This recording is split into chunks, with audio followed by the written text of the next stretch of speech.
नमस्कार, मैं हूं सूरज त्रिपाठी। आप देख रहे हैं प्रदेश का सबसे भरोसेमंद news channel India news Rajasthan. आज हमारी खास पेशकश बड़ी बहस में आप सभी को हम बताएंगे। कांग्रेस के राष्ट्रीय अध्यक्ष मल्लिकार्जुन खड़गे ने बीजेपी के गढ़ भीलवाड़ा से कांग्रेस के चुनावी कैंपेन का आगाज किया है। खड़गे ने भीलवाड़ा के गुलाबपुरा में 931.92 करोड़ के 409 काम का लोकार्पण किया है और बताया जा रहा है कि लोकार्पण शिलान्यास वहीं खड़गे ने भीलवाड़ा डेयरी में 79.73 करोड़ रुपए की लागत से लगे नए दूध प्लांट का भी शिलान्यास किया है। गुलाबपुरा में आम सभा को संबोधित करते हुए खड़गे ने कहा है कि बीजेपी कांग्रेस के बीच हुए कामों को रोकने में विश्वास करती है और रखती है। उन्होंने कहा है कि बीजेपी वालों के पास कांग्रेस को गाली देने के सिवाय कोई काम नहीं है। खड़गे ने कहा कि किसानों को जमीन का हक कांग्रेस ने दिया है और वे हमसे पूछते हैं कि 70 साल में क्या किया है। खड़गे ने कहा कि कांग्रेस कभी झूठ नहीं बोलती है और बीजेपी परिवारवाद के नाम पर बरगलाने की कोशिश करती है। खड़गे ने कहा कि बीजेपी वाले कहते हैं कि हमारे पास लाल, पीली और काली डायरी है जिसको लेकर डराते रहते हैं, लेकिन मैं आज कहना चाहता हूं कि अगर डायरी में कुछ है तो दिखा दो, वरना डराओ मत। खड़गे ने कहा है कि आरोप लगाया कि मोदी सरकार ने राजस्थान को कुछ नहीं दिया है। खड़गे ने कहा है कि राजस्थान गरीब कल्याण और सामाजिक न्याय की बेहतरीन मॉडल है और इस मॉडल को टिकाना है। और उन्होंने कहा कि मॉडल किसानों, महिलाओं, गरीबों और युवाओं की भलाई के लिए है। उन्होंने कहा कि अशोक गहलोत ने 500 रुपए में सिलेंडर दिया है और गोवंश की मौत पर 40,000 रुपए, right to health, minimum income guarantee act, शहरी नरेगा योजना जैसी योजनाएं गहलोत सरकार लेकर आई है। इस दौरान सीएम अशोक गहलोत ने भाजपा की परिवर्तन यात्रा पर निशाना साधा। उन्होंने कहा कि ये फेल हो रही है, हमारी सरकार में बेहतरीन काम हुआ है, इन कामों के बदौलत ही लोग कह रहे हैं कि सरकार रिपीट हो रही है। इधर कांग्रेस ने चुनावी तैयारियों की कड़ी में विधानसभा चुनाव को लेकर कमेटी और चुनाव अभियान समिति समेत 7 कमेटियों का गठन किया है। इन कमेटियों में कांग्रेस के प्रदेश प्रभारी सुखजिंदर सिंह रंधावा, सीएम अशोक गहलोत समेत कई नेताओं को शामिल किया गया है। कुल मिलाकर कांग्रेस विधानसभा चुनाव की तैयारियों को लेकर पूरी तरीके से जुट गई है और कांग्रेस के इस प्लान के तहत और इस प्लान को तोड़ने में बीजेपी किस रणनीति के तहत काम करेगी, ये भी देखने होगा। और आज की हमारी बड़ी बहस इसी मुद्दे पर केंद्रित है कि चर्चा में हमारे साथ जयपुर स्टूडियो से कुछ खास मेहमान भी जुड़ेंगे।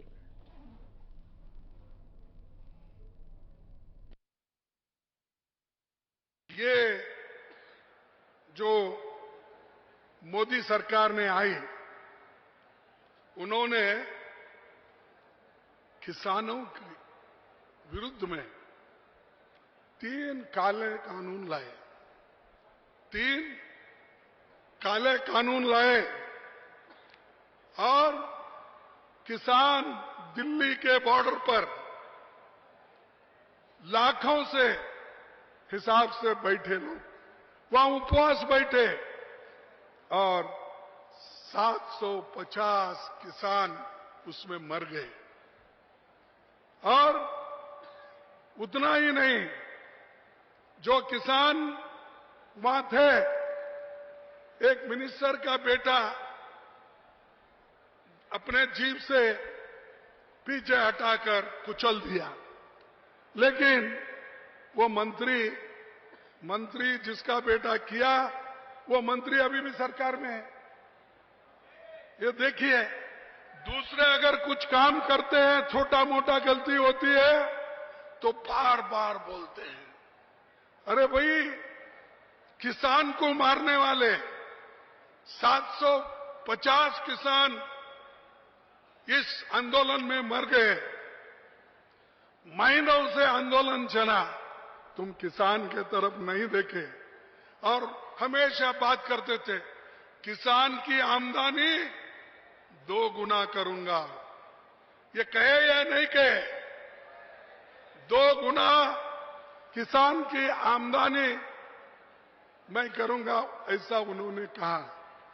लेकिन ये सब कहे के लूटने वाला अगर कोई आदमी है गरीबों को जो लूटा, डीजल में, पेट्रोल में, गैस में, एलपीजी में, हर चीज में, मिर्ची में, पेंसिल में, पेपर में, हर एक छोटे मोटे चीजों पर जीएसटी डालकर गरीबों को तंग और तबाह कर दिया।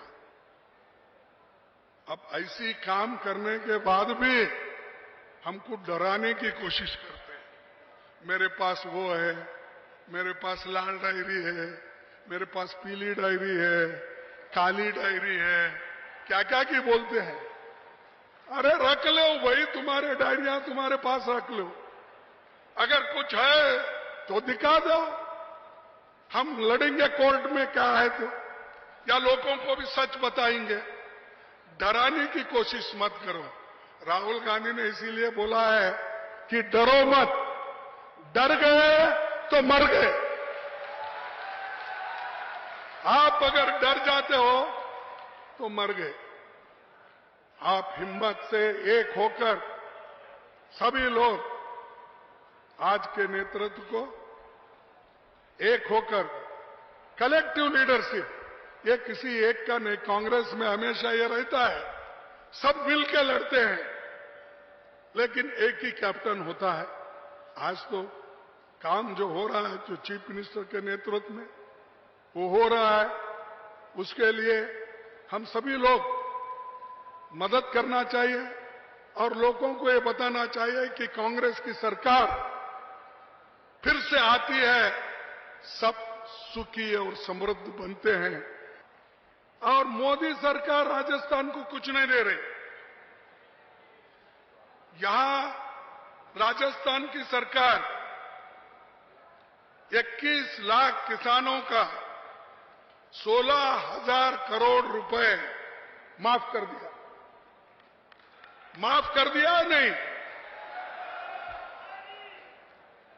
44 लाख किसानों को 76,333 करोड़ कृषि ऋण भी माफ किया। अभी लंपी रोग में गाय मर गई थी, आप सबको मालूम है। हमने 40,000 रुपये दिए प्रति पशुपालक को। इंदिरा गांधी के नाम से स्मार्ट मोबाइल मिल रहे हैं 1 करोड़ 35 लाख महिलाओं को। महंगाई शिविर चल रहे हैं और आज जो लॉन्चिंग हो रही है, मुझे खुशी है। आज जो मैंने वादा किया था आपसे, महंगाई शिविरों के अंदर कामधेनु योजना, आज वो दिन आ गया है। तो वन नेशन वन इलेक्शन की बात की जा रही है, पर लोकतंत्र में क्या आप विपक्ष को, देशवासियों को बताओगे नहीं कि पार्लियामेंट का अधिवेशन क्यों बुलाया गया है?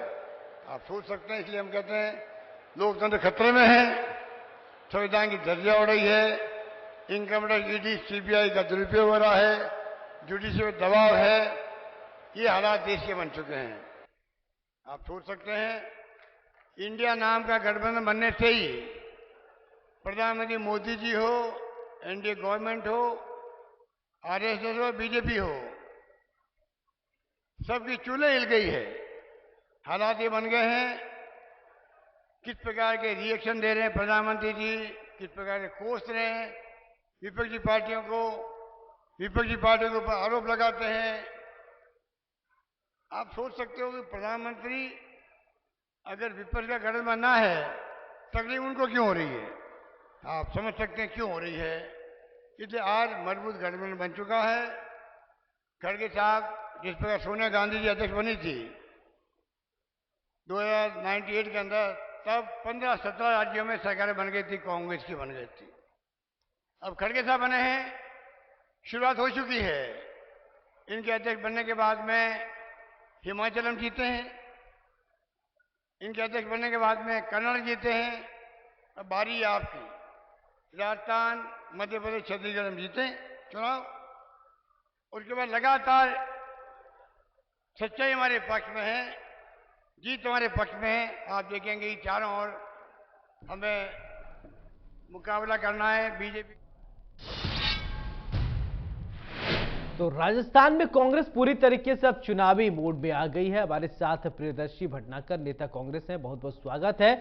सुमित श्रीमाल नेता हमारे साथ बीजेपी हैं, आपका भी बहुत बहुत स्वागत है। सुमित जी, सबसे पहले चर्चा की शुरुआत सुमित जी मैं आपसे करना चाहता हूं कि कांग्रेस जिस तरीके से अब पूरी तरीके से एक्शन मोड में नजर आ रही है और अपनी पूरी तैयारियां बता रही, सरकार की उपलब्धियां बता रही है, और बीजेपी की कैसी तैयारियां हैं?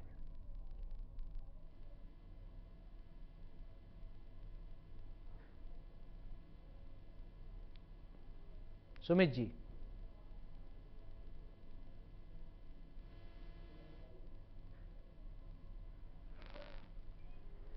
आदरणीय, मेरी आवाज आ रही है? जी जी, आपकी आवाज आ रही है, बोलिए। जी, जैसा कि अभी आपने बताया कि आज आप यहाँ दिखा रहे थे कि आज खड़गे जी आए हैं और उन्होंने भीलवाड़ा में सभा की है किसान सम्मेलन को में, और माननीय अशोक गहलोत जी मुख्यमंत्री जी ने भी आज कुछ घोषणाओं की एंड मौके पर आकर के जनता को लुभाने का ये प्रयास कर रहे हैं। और फिर इसको लेकर आपका प्रश्न है कि भारतीय जनता पार्टी की क्या तैयारी है? जी, यही प्रश्न है? जी जी जी। मेरे को थोड़ी आवाज कम आ रही है, इसलिए मेरा निवेदन था, ये दोबारा प्रश्न इसलिए कर रहा हूं मैं। नहीं, यही प्रश्न है जो आप बोल रहे हैं, वही प्रश्न है।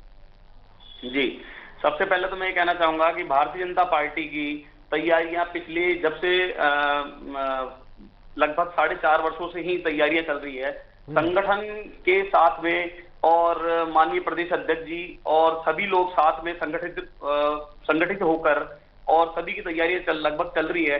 पूर्व में जैसा कि जन आक्रोश यात्रा भी निकली थी, उसको बहुत अच्छा रेस्पॉन्स मिला था, और अभी आप वर्तमान में देख रहे हैं चुनावी माहौल बन चुका है। और निश्चित रूप से अभी आपने देखा कि हमारे राजस्थान की चारों कोनों से परिवर्तन यात्रा निकाली जा रही है, जो अपने रणथंभौर गणेश जी से, बेणेश्वर धाम से, रामदेवरा से और गोगामेडी से, जिसमें हमारे राष्ट्रीय नेतृत्व के नेता भी यहाँ इसमें आए हैं।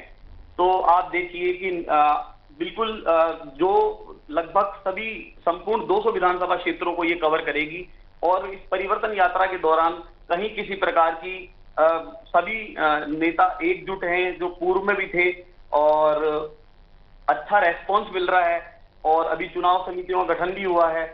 तो मैं यही कहना चाहूंगा सबसे इस प्रश्न को लेकर कि भारतीय जनता पार्टी की तैयारियां बहुत जोरों शोरों पर है और सकारात्मक रूप से, और सभी जनता का अच्छा रेस्पॉन्स मिल रहा है, और इसके परिणाम स्वरूप निश्चित रूप से 2023 के विधानसभा चुनाव में भारतीय जनता पार्टी की प्रचंड बहुमत के साथ सरकार बन रही है। ठीक है प्रियदर्शी जी, भीलवाड़ा से आपने चुनावी शंखनाद कर दिया है। खड़गे साहब आए थे और उन्होंने सरकार की उपलब्धियां खूब जुड़ाई, और जनता से मुख्यमंत्री अशोक गहलोत ने कई बातें भी कही हैं। क्या आपको लगता है कि राजस्थान की ये जो परिपाटी रही है हर साल सत्ता परिवर्तित होने की, इस बार ऐसा कुछ होगा या फिर रिपीट होगी सरकार? हम बिल्कुल आश्वस्त हैं कि राजस्थान के अंदर कांग्रेस की सरकार रिपीट होगी जी। और आश्वासन का या आश्वस्त होने का, इन दोनों चीजों का अंदर बड़ा भेद है। हम मोदी जी की तरह आश्वासन नहीं देते हैं। हम सबसे पहले हमारे काम जनता के बीच में ले गए, हम फील्ड में गए, हमने देखा, लोगों को उससे लाभ पहुंचाए। उसके बाद आज हम ये स्थिति में आ गए हैं कि हम आश्वस्त होके ये कह सकते हैं कि राजस्थान के अंदर जो कांग्रेस की जो पार्टी है, जो सरकार है, वो अपना इतिहास दोहराएगी और राजस्थान के अंदर सरकार रिपीट होगी। हमने पूरे 4.5 साल के अंदर जनता के अच्छे काम किए हैं। पिछली बार हम हार गए थे, परंतु उसके बावजूद भी उस दौरान भी अच्छे काम किए थे। राजस्थान के अंदर कांग्रेस की सरकार ने। कार्तिक भटनागर जी की आवाज नहीं आ रही है भाई साहब। अब धीरे धीरे राजस्थान की जनता अच्छी तरीके से ये समझ चुकी है कि अगर जनता का लाभ किसमें है और जनता की बेहतरी किसमें है, और वो ये जानती है कि जब तक राजस्थान के अंदर कांग्रेस का शासन रहेगा तो यहाँ की जनता सुरक्षित रहेगी। तो इसलिए हमें पूरी आशा ही नहीं, हमें विश्वास है कि राजस्थान के अंदर कांग्रेस की सरकार रिपीट होगी। माननीय अशोक गहलोत जी के उत्कृष्ट योगदान और जो सोच, जो नियत और जो योजना है, जो काम है, आज वो हमारे को फलीभूत होकर हमारे को वोट में तब्दील होंगे और जनता हमारे को भारी बहुमत से दोबारा जिताएगी। बिल्कुल। सुमित जी, मेरा सवाल ये कि बीजेपी के गढ़ में मल्लिकार्जुन खड़गे की ये हुंकार, अध्यक्ष बनने के बाद मल्लिकार्जुन खड़गे का पहला ये राजस्थान दौरा है, माफ कीजिएगा, और सीधे वो बीजेपी के गढ़ में ही पहुंचे हैं, और भीलवाड़ा बीजेपी का गढ़ माना जाता है। बिल्कुल आपने बोला कि भारतीय जनता पार्टी के गढ़ में वो पहुंचे हैं और जब वो अध्यक्ष बने हैं उसके बाद पहली बार राजस्थान के सीधे वहां पहुंचे।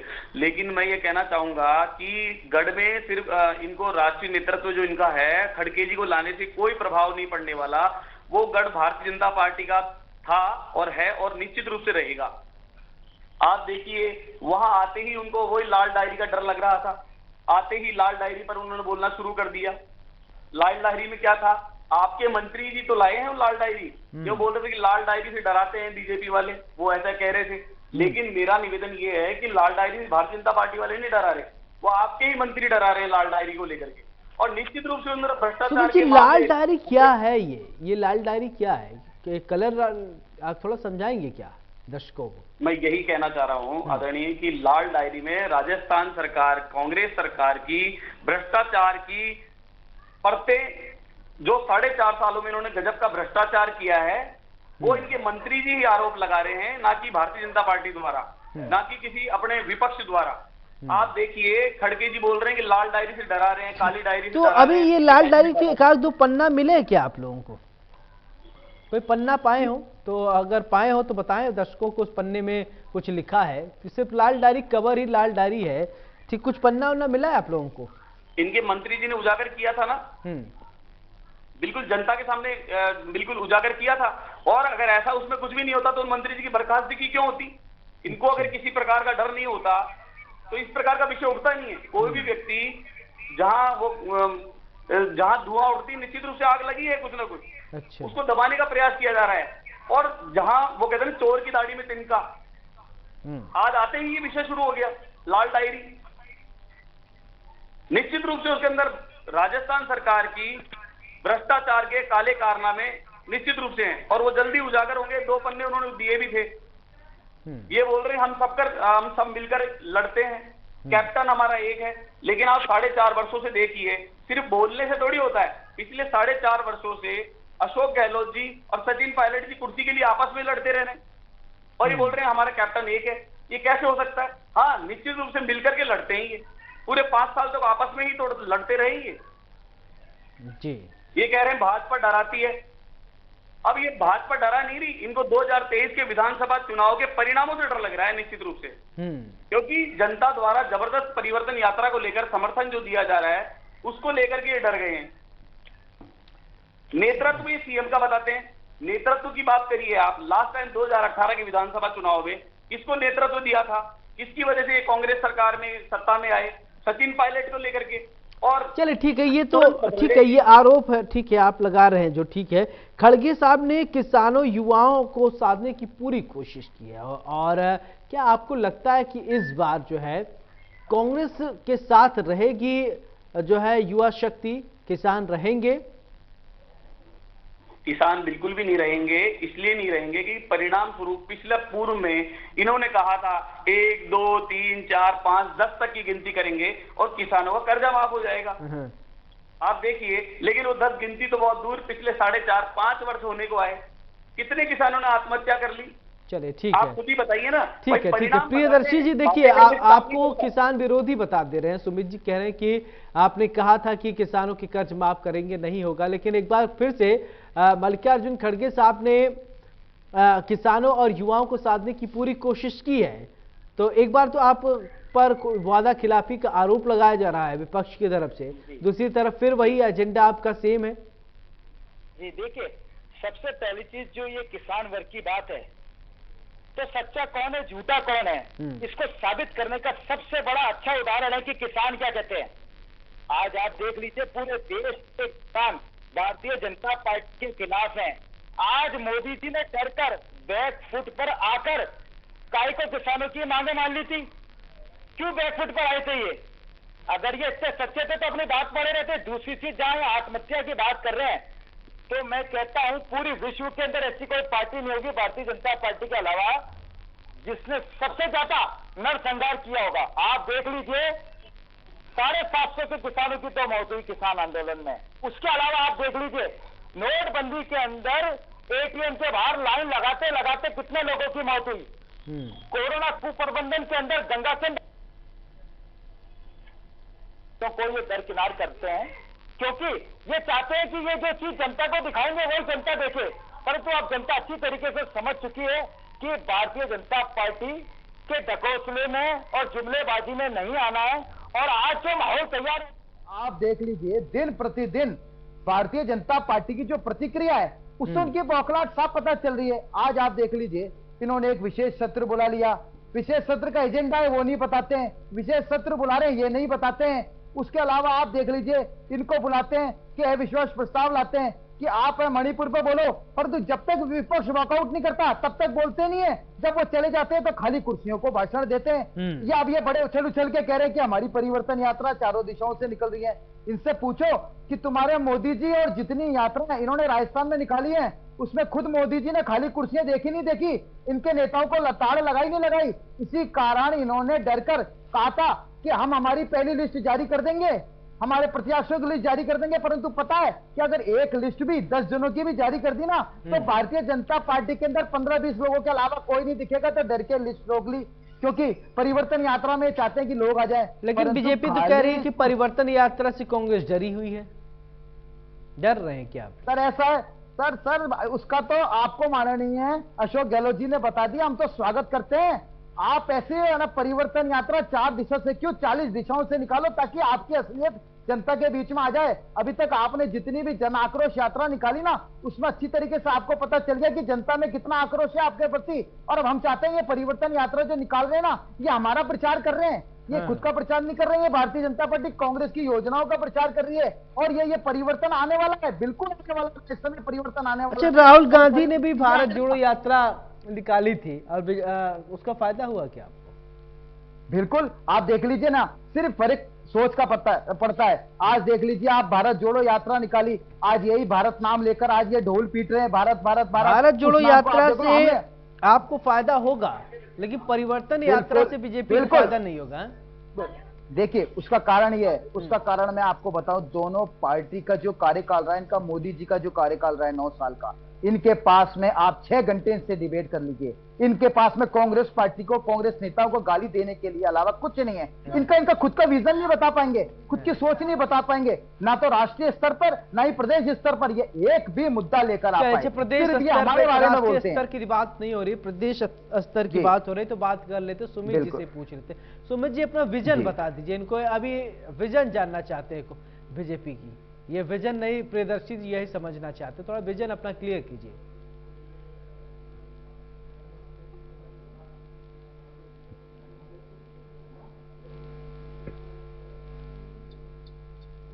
गिनती के लिए कहा, लेकिन कर्जा माफ नहीं कर पाए। आप उसी के विपरीत देखिए, माननीय प्रधानमंत्री नरेंद्र मोदी जी द्वारा हर 4 महीने में किसान सम्मान निधि द्वारा पूरा पैसा अकाउंट में डायरेक्ट ट्रांसफर किया जा रहा है जी। सबसे पहली बात तो यह है कि पारदर्शिता और ट्रांसपेरेंसी बिल्कुल कितनी जबरदस्त वाली है कि इन्हीं के पूर्व प्रधानमंत्री अपने राजीव गांधी जी ने कहा था कि जब मैं केंद्र से 1 रुपए भेजता हूं तो जनता तक वो 20 पैसा पहुंचता है, 80 पैसा तो बीच में ही चले जाता है। अब विजन देखिए आप, सबसे पहले मोदी जी जब से आए हैं डिजिटल इंडिया, आज 1 रुपए भेजते हैं तो 1 रुपए ही जनता तक पूरा पहुंच जाता है। तो ये काम दिख रहा है। और आपके इनके झूठे जुमलेबाजी जो है गजब की, कि युवा की बात करते हैं, ये सचिन पायलट को ला करके और तुरंत साइड में कर दिया इन्होंने। उसी का परिणाम पिछले 4.5 वर्षों से ये देख रहे हैं। कुर्सी बचाओ बीच में, समझिए आप मेरी बात को। इसके अलावा अभी इसका परिणाम स्वरूप निश्चित रूप से 2023 के इनको चुनाव में मिलेगा। नेतृत्व सीएम का कर रहे हैं, लेकिन नेतृत्व निश्चित रूप से ये सीएम का और खड़गे जी का भी नहीं है, ये नेतृत्व निश्चित रूप से गांधी परिवार का है। आज खड़गे जी ने भी यही कहा कि साहब गांधी परिवार को ये गाली देते हैं, राहुल गांधी जी को ये बोलते हैं। अरे भाई, गांधी परिवार से कांग्रेस हट ही नहीं पा रही। गांधी और फाइनली गांधी।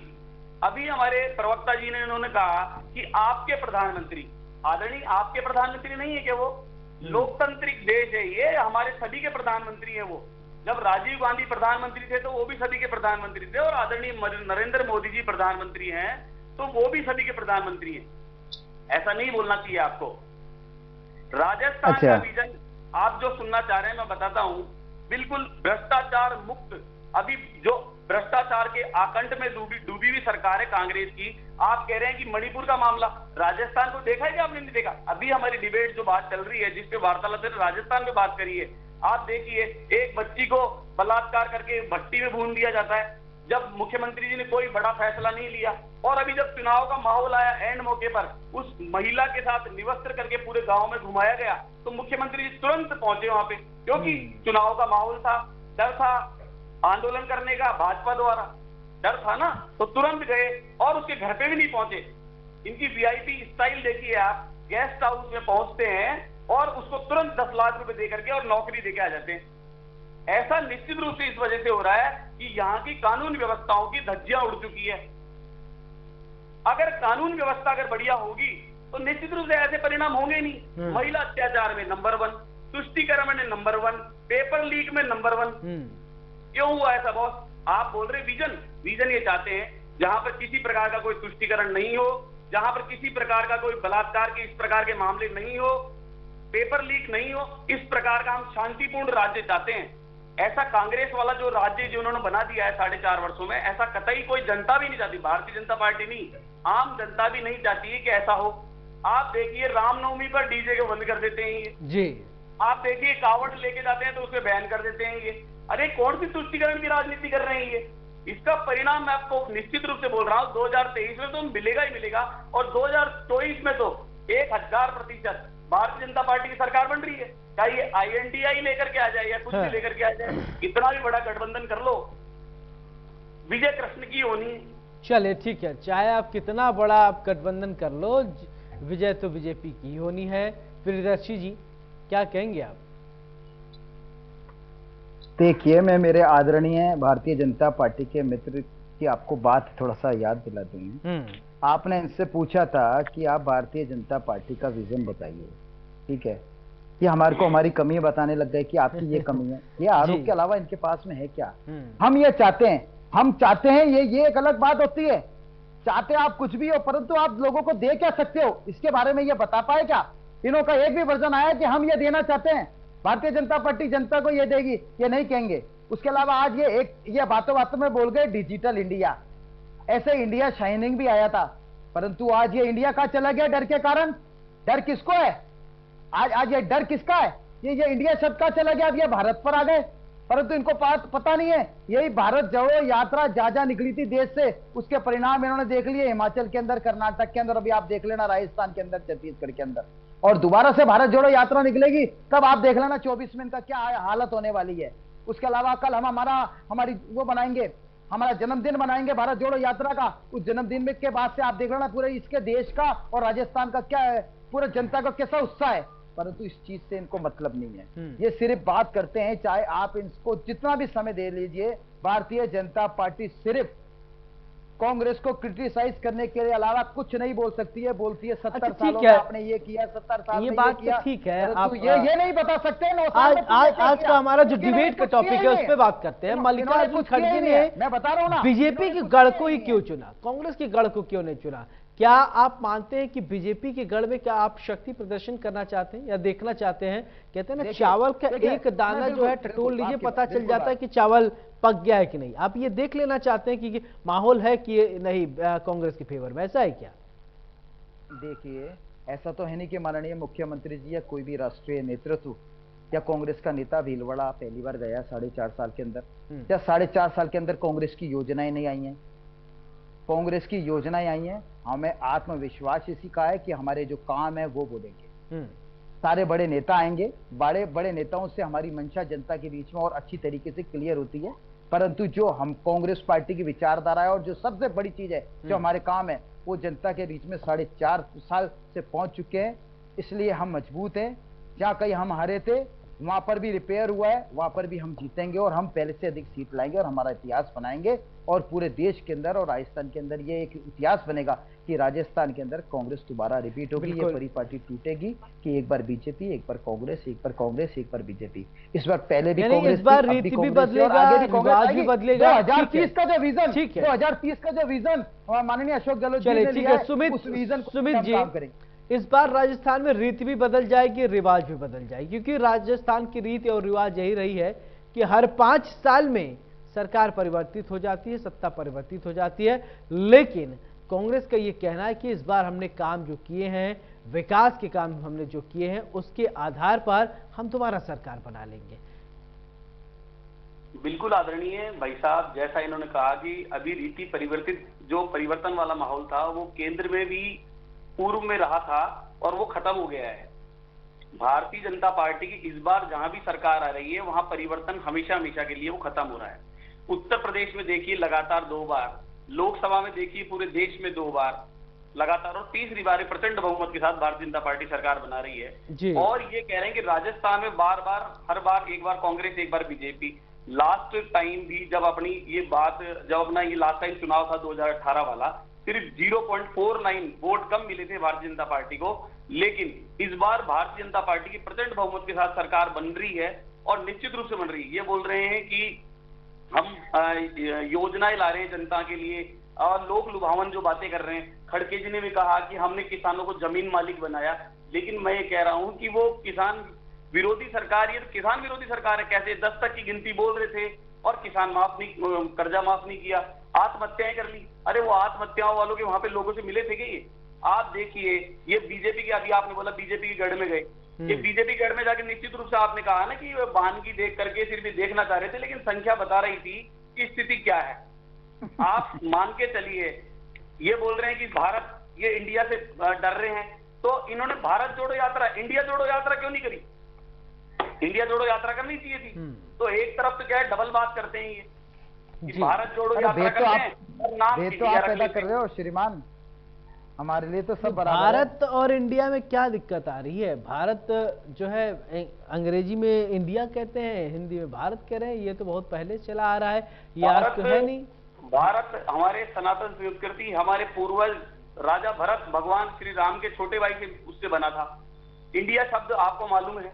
तो मेरा निवेदन यही है कि इसको लेकर के उलझने से बढ़िया है कि राजस्थान की जनता पर ये ध्यान दे, लेकिन ये ध्यान नहीं दिया। अच्छा ठीक है, अच्छी बात है। भारत, ये जो भारत नाम है सनातन धर्म से, तो भारत में सिख भी रहते हैं, मुस्लिम भी रहते हैं, ईसाई भी रहते हैं, तो फिर वो क्या, उनकी अलग मंशा होगी? तो यानी एक देश में कितने नाम हो जाएंगे? लेकिन मूल रूप से जो नहीं, मूल ठीक है, ये मूल रूप की आप बात करते हैं। अभी आप लोग तो ये जो एक कहावत है, हिंदू मुस्लिम सिख ईसाई आपस में सब भाई भाई, और आप कह रहे हैं वसुधैव कुटुंबकम में बीजेपी विश्वास करती है जब, और फिर इसके बाद 1 नेशन और 1 फैमिली। जब भारत में ही सब इस तरीके की बातें हो रही हैं, अलग अलग बातें हो रही है, डिफ्रेंशिएट हो रही हैं, तो कैसे मान लिया जाए कि आप 1 नेशन 1 फैमिली, आप वसुधैव कुटुंबकम में विश्वास करने वाले हैं?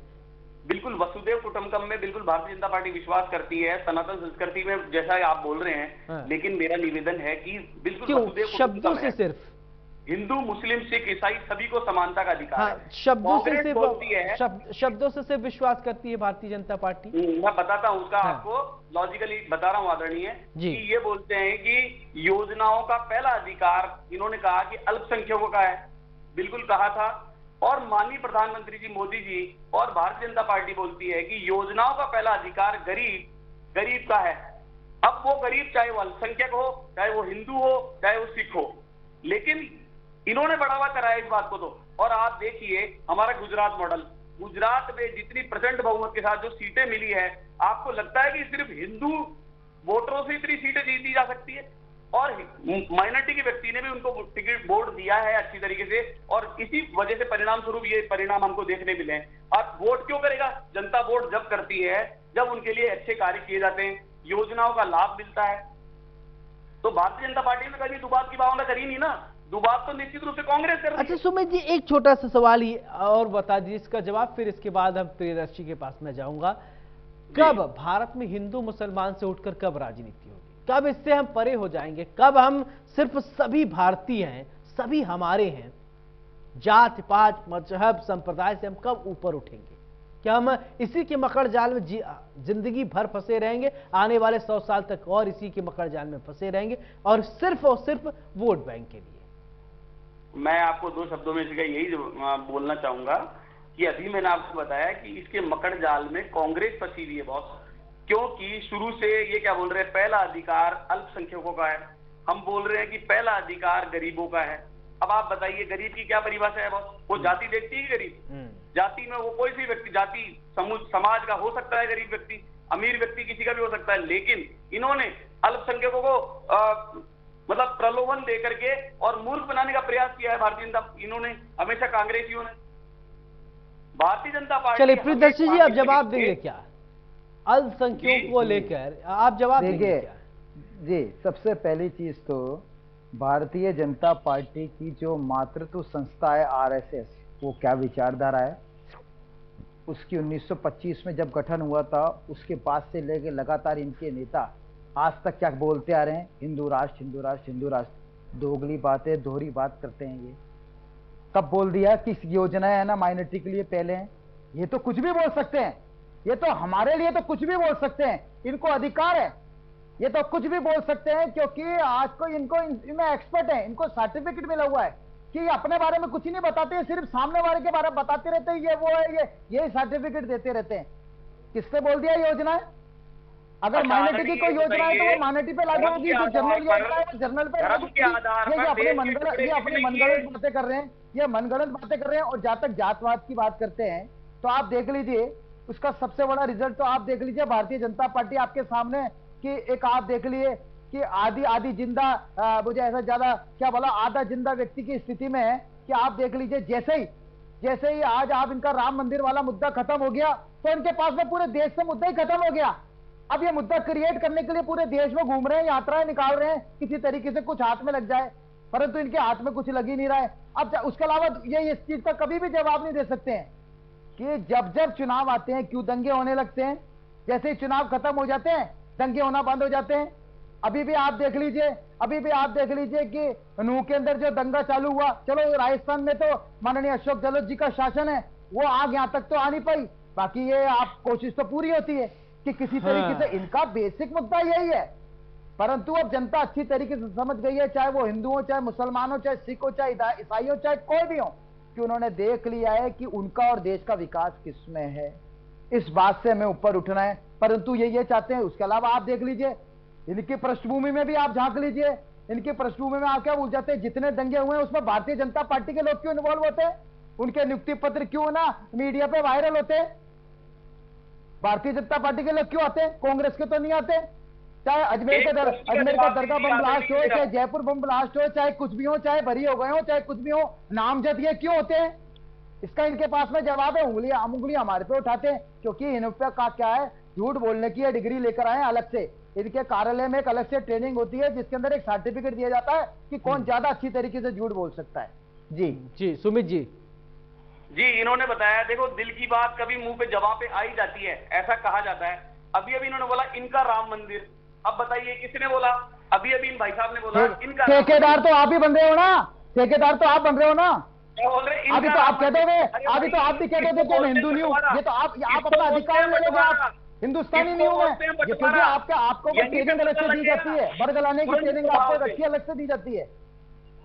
इसी को बोलते हैं बंटवारा। अभी इन्होंने क्या बोला, इनका राम मंदिर। अब बताइए, तो क्या इंडिया आपका नहीं है क्या? इंडिया आपका नहीं है क्या? क्यों भारत में आ गए? आज से पहले तो आपने डिजिटल इंडिया कह दिया, इंडिया साइन कर लिया, अब आज क्या हो गया? आज डिजिटल भारत हो गया। अरे क्या बदलोगे? अरे क्या बदलोगे?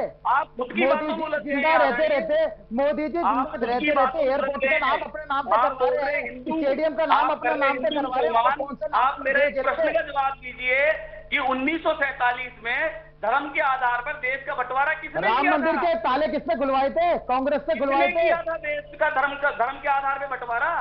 आप बताइए तो सही, आदरणीय, प्लीज बताइए। कौन सा धर्म बात करते हो? कौन से धर्म की बात करते हो? आप आपके वैसे मुद्दे पे आई गए, आप आपके वैसे मुद्दे पे आई गए। शर्म आनी चाहिए कि इनके राम। अरे धर्म कर्म से ऊपर बढ़ के थोड़ा बात किया जाए कि विकास की बात कर लेते हैं, कि इंफ्रास्ट्रक्चर पे बात करते हैं, फिर हॉस्पिटलिटी पे बात कर लेते हैं, एजुकेशन सिस्टम को कैसे बदला जाए इस पर बात कर लेते हैं, गांव को कैसे सुदृढ़ बनाया जाए इस पर बात कर लेते हैं, शहर को कैसे और विकसित बनाया जाए इस पर बात कर लेते हैं। क्या धर्म धर्म धर्म धर्म धर्म करते रहते हैं आप लोग? सुमित जी, क्या धर्म धर्म करते रहते हैं? बताइए प्रश्न आप वगैरह क्यों तो नहीं नहीं बात है। करते हैं हॉस्पिटलिटी पे? चलिए बात विकास करते की हैं, बात क्यों मैं बताऊं इंफ्रास्ट्रक्चर आपको पे बात नहीं करते हैं? क्यों बिल्कुल सिर्फ विकास एक ही की बात धर्म बताऊं। धर्म धर्म, क्यों सबको धर्म और मजहब में बात कर रखा है? क्यों सबको उलझा दिया है? बिल्कुल धर्म और मजहब में इन्होंने बांटा, हमने नहीं बांटा। मेरा अभी आपसे बोला कि देश को धर्म के आधार पर टुकड़े किसने किए? इनके राम, इनके मोदी, अभी प्रधानमंत्री तो इनके इन्होंने ही बोला अल्पसंख्यकों के लिए योजना है। अरे तो शुरुआत तो आप चले बेसिक ठीक मुद्दे है, पे किसी भी तरीके ठीक है, से आए इतनी हैं। कोरोना काल अल्पसंख्यक देखा, को ठीक है, देखा ओके। कोई इश्यू अब पे चलिए बात मैं है, सवाल आपके पूछता हूं, इश्यू सुमित पे जी मेरा बात सवाल करते हैं। बताइए, कोरोना काल आपने देखा ना, कितने हॉस्पिटल बने, क्या विजन लेकर आएंगे हॉस्पिटल के? एजुकेशन सिस्टम को बदलने के लिए क्या विजन है आपका, इस पर आप बताइए। फिर ठीक है, अभी धर्म पे बात करें, एजुकेशन को कैसे बदला जाए, कैसे गुणवत्ता युक्त एजुकेशन सिस्टम को किया जाए, बताइए। आप मुझसे पूछ रहे हैं ना? हाँ सुमित आप जी मुझसे पूछ बताएंगे, रहे हैं ना? सुमित जी। प्रियदर्शी जी मैं बिल्कुल। आपके पास आ रहा हूं, सुमित जी बताइए बिल्कुल, बिल्कुल। क्या मैं विजन है बताता हूं आपका? आपको, हमारे जब से प्रधानमंत्री नरेंद्र मोदी जी आए, आप एजुकेशन की बात कर रहे हैं, तो एमबीबीएस डॉक्टरेट, जो डॉक्टर बनने के लिए हमारे साथ कितने सैकड़ों कॉलेज खोले गए। इसके अलावा मैं आपको बताता हूं कि जो पढ़ाई पहले सिर्फ मात्र एक अंग्रेजी भाषा में होती थी, कॉलेज खोले अपने गए, राष्ट्र कॉलेज का में पढ़ाने वाले लिए- शिक्षक हैं, शिक्षकों की भर्ती नहीं हो रही है। उसी पे आ रहा हूं आदरणीय, हाँ। उसी पे आ रहा हूं। हाँ। पहले हमको कॉलेज बनाना होगा, उसके बाद शिक्षक, बिल्कुल शिक्षकों की भर्ती होगी।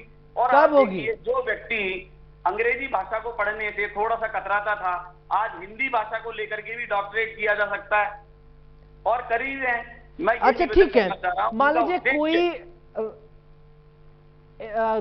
बड़े राइटर, कोई विदेशी राइटर की अगर वो है, उसने अगर इंग्लिश में लिखा हुआ है किताबें, बहुत बढ़िया बढ़िया, बहुत सारे राइटर भी हैं, तो क्या पहले उसको हिंदी में ट्रांसलेट करने के लिए कोई व्यवस्था है आपके पास?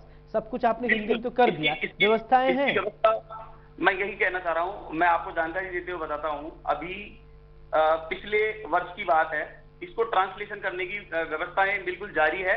इसके लिए एक अलग से ही पूरा एक टीम बना करके इस पर कार्य किया जा रहा है, और सभी लोग हिंदी में भी अभी पढ़ करके और डॉक्टर बन जाएंगे। और कोरोना काल की आप जैसी बात बता रहे हैं, कोरोना का तो पूरे विश्व में भारत का एक उदाहरण दिया था आदरणीय।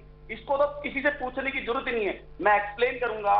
तो आप बताइए कि मोदी जी के शासनकाल में, चले ठीक है, ठीक है प्रियदर्शी जी, अब आप बताइए, धर्म कर्म से ऊपर उठ के बात करते हैं, बहुत हो गया, जात संप्रदाय मजहब से ऊपर उठ के बात कीजिए, और बताइए हॉस्पिटल के लिए क्या कुछ व्यवस्था की गई है, इंफ्रा के लिए क्या कुछ व्यवस्था की गई है? सिर्फ धर्म के मकड़जाल में मत फंसाइए सबको। बिल्कुल, मैं बिल्कुल आपकी बात से सहमत हूं, और हमने राजस्थान के अंदर चहुमुखी विकास किया है, किसी वर्ग को नहीं छोड़ा है।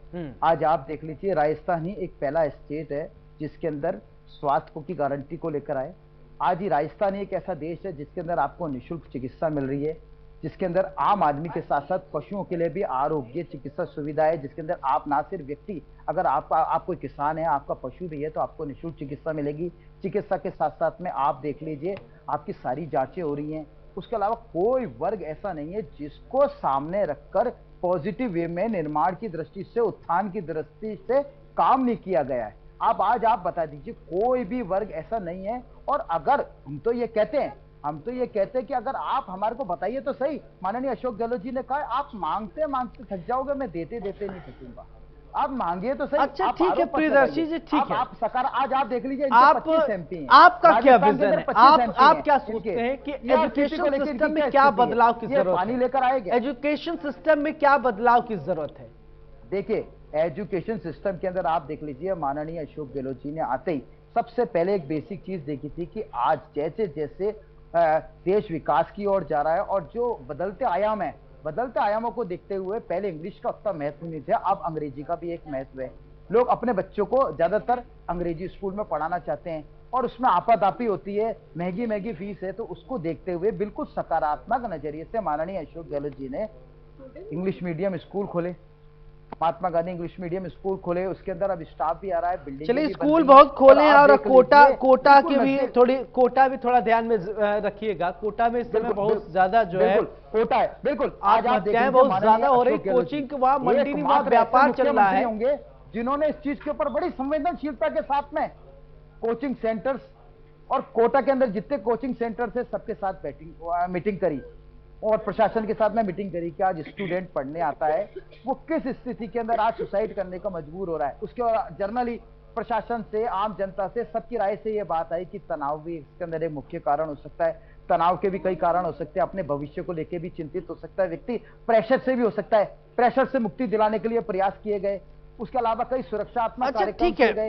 एक बात और बता दीजिए, ये जो प्राइवेटाइजेशन है, सरकारी स्कूलों में लोग कम जाते हैं और प्राइवेट शिक्षक जो है वो बहुत ज्यादा मनमानी फीस वसूलते हैं और इतना ज्यादा कि सारे गार्जियंस इतने कैपेबल नहीं है कि वो पढ़ा सके अपने बच्चों को। पैसा आए दिन कुछ न कुछ फीस लगाए रहते हैं कि आज ड्रेस के नाम पर पैसे चाहिए, आज पिकनिक जाना है और आज ये तमाम तरीके के। बिल्कुल, आपकी बात से बिल्कुल मैं सहमत हूँ। ये जो इंग्लिश मीडियम और जो दूसरे स्कूल हैं, जो प्राइवेट स्कूल हैं, उनकी मनमानी को कम करने के लिए ही तो ये स्कूल खोले गए हैं। और आज आप देख लीजिए, 2 दिन पहले ही माननीय अशोक गहलोत जी ने कहा है कि उन्हें खुशी हो रही है कि आज जो उन्होंने स्कूल खोले गए थे इंग्लिश मीडियम, उन्होंने लोगों की इतने एप्लीकेशंस आ रही हैं कि उसमें इतने आवेदक हो रहे हैं कि लॉटरी के माध्यम से चयन हो रहा है। शुरुआत में तो उसमें जाने के लिए कोई तैयार नहीं था, अब लॉटरी निकल के बच्चों के एडमिशन हो रहे हैं। तो आज आप देख लीजिए, कुछ दिनों के अंदर आपको बैलेंस बिल्कुल बराबर दिखेगा, ये लाइन पर आते दिखेंगे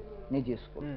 जी चले ठीक है सुमित जी, चलिए अब हम लोग फाइनल कमेंट की तरफ आगे बढ़ते हैं और जो है अब अपनी बात आप रखिएगा। ये फाइनल कमेंट आज के पूरे परिप्रेक्ष्य को देखते हुए मल्लिकार्जुन का खड़गे का जो है दौरा और कितना बीजेपी को नुकसान होगा इस दौरे से, या फिर बीजेपी का क्या कुछ रोड मैप है आगामी चुनाव को लेकर, आप इस पॉइंट ऑफ व्यू से अपना फाइनल कमेंट रखिएगा, बिना किसी पर टीका टिप्पणी की हुए, सिर्फ अपना विजन बताइएगा।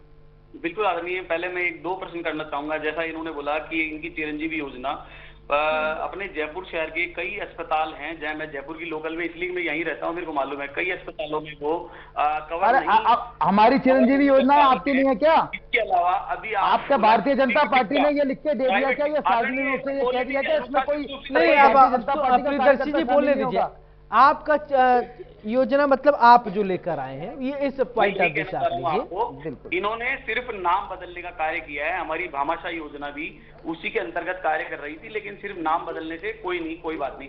अभी आपने एक विषय बताया कि school free privatisation, private school lakh रुपए फीस ले रहे हैं, कई लोगों की क्षमता नहीं है, हर व्यक्ति इतना सक्षम नहीं होता कि वो प्राइवेट स्कूल में पढ़ा सके। अभी पिछले 5-7 दिन पहले एक लिस्ट जारी की गई थी, आपको भी जानकारी होगी, जिसमें जयपुर के बड़े बड़े तमाम स्कूल्स हैं जिन्होंने अभी तक राज्य सरकार की गाइडलाइन की पालना नहीं की। अरे अब सुनिए आप मेरी बात, लेकिन एंड मौके पर आकर के इन्होंने उस स्कूलों की लिस्ट जारी करी है और उनको नोटिस दिए हैं। अब आप बताइए, जब चुनाव का समय आ गया, पिछले 4.5 वर्षों से ही उन स्कूलों ने हमेशा अपनी मनमानी करी है और राज्य सरकार की अवहेलना करी है। अगर इनको लगता उन स्कूलों में वास्तव में एक गरीब का बच्चा पढ़ना चाहिए तो ये काम करते, ऐसा नहीं है बॉस। और रही बात, आप बोल रहे हैं कि फाइनल पे अपन आते हैं, खड़गे जी जो यहाँ आए, इनके राष्ट्रीय नेतृत्व के, मैं समझता हूं इससे कोई प्रभाव नहीं पड़ने वाला है। भीलवाड़ा नहीं वरन अब लगभग। चले ठीक है, आ गई आपकी बात। प्रियदर्शी जी अपने फाइनल कमेंट बहुत कम शब्दों में। जी ये कहना चाहूंगा, आज कांग्रेस पार्टी के राष्ट्रीय अध्यक्ष मल्लिकार्जुन खड़गे ने चुनाव का शंखनाद किया है और राजस्थान के कार्यकर्ताओं के अंदर, सारे नेताओं के अंदर एक जोश को उन्होंने संचार हुआ है और एक मैसेज देकर गए कि भारतीय जनता पार्टी साम दाम दंड भेद किसी भी तरीके से भ्रमित करना चाहेगी जनता को, तो हमें जनता के बीच में जाके सच्चाई बतानी है और जनता में यह मैसेज देना है कि इस कुशासन से आज डरने की कोई आवश्यकता नहीं है, इस डर को दूर करने के लिए। बिल्कुल, चलिए प्रियदर्शी जी बहुत बहुत शुक्रिया आपका, सुमित जी आपका भी बहुत बहुत शुक्रिया। अब मल्लिकार्जुन खड़गे यहां पर आए बीजेपी के गढ़ में, अब देखने वाली बात होगी कि बीजेपी की क्या कुछ रणनीति है। अब शायद वो वक्त आ गया है कि चहुमुखी राजस्थान का विकास हो और किसका क्या विकास का विजन है ये जनता को बखूबी समझती है। बड़ी बात में मेरे साथ फिलहाल इतना, नमस्कार।